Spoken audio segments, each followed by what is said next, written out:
El perro negro. Desde que era niño, un perro negro me seguía a todas partes. Apareció un día en mi puerta, mirándome con ojos penetrantes y una mirada sabia. Al principio, me asustó su presencia, pero pronto me di cuenta de que era mi náhuatl, mi protector en el mundo de lo desconocido. El perro negro nunca ladraba ni mostraba signos de agresión. Siempre caminaba a mi lado, silencioso y vigilante. A medida que crecía, me di cuenta de que su presencia me brindaba una sensación de seguridad y protección, especialmente cuando me aventuraba en lugares oscuros y peligrosos. En una noche oscura y tormentosa, mientras caminaba por un sendero solitario, me encontré con un grupo de sombras siniestras que se acercaban hacia mí. El miedo me invadió, pero el perro negro se interpuso entre mí y las sombras, mostrando sus dientes y emitiendo un gruñido profundo. Las sombras retrocedieron y desaparecieron en la oscuridad, temerosas de enfrentarse a mi náhuatl protector. Agradecido por su valentía, acaricié su pelaje negro y continué mi camino, sabiendo que tenía a un guardián fiel a mi lado.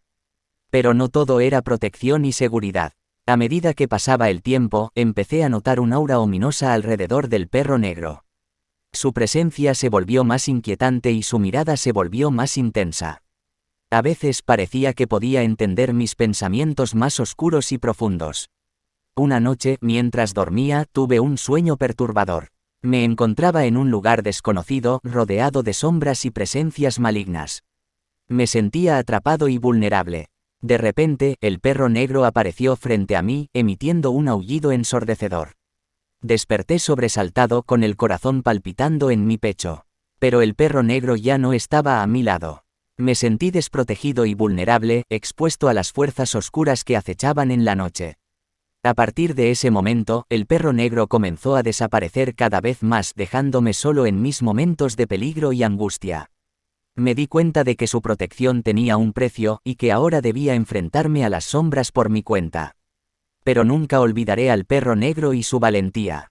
Él fue mi náhuatl protector cuando más lo necesitaba, y agradezco su guía y compañía en los momentos más oscuros de mi vida. Su presencia dejó una marca indeleble en mi alma, recordándome que incluso en medio del horror, siempre hay un rayo de luz y protección. Así que, si alguna vez te encuentras con un perro negro que te sigue y te cuida, recuerda honrar su presencia y estar agradecido por su protección. Pero también recuerda que el mundo de lo desconocido puede ser peligroso y que debes estar preparado para enfrentar tus propios miedos y desafíos.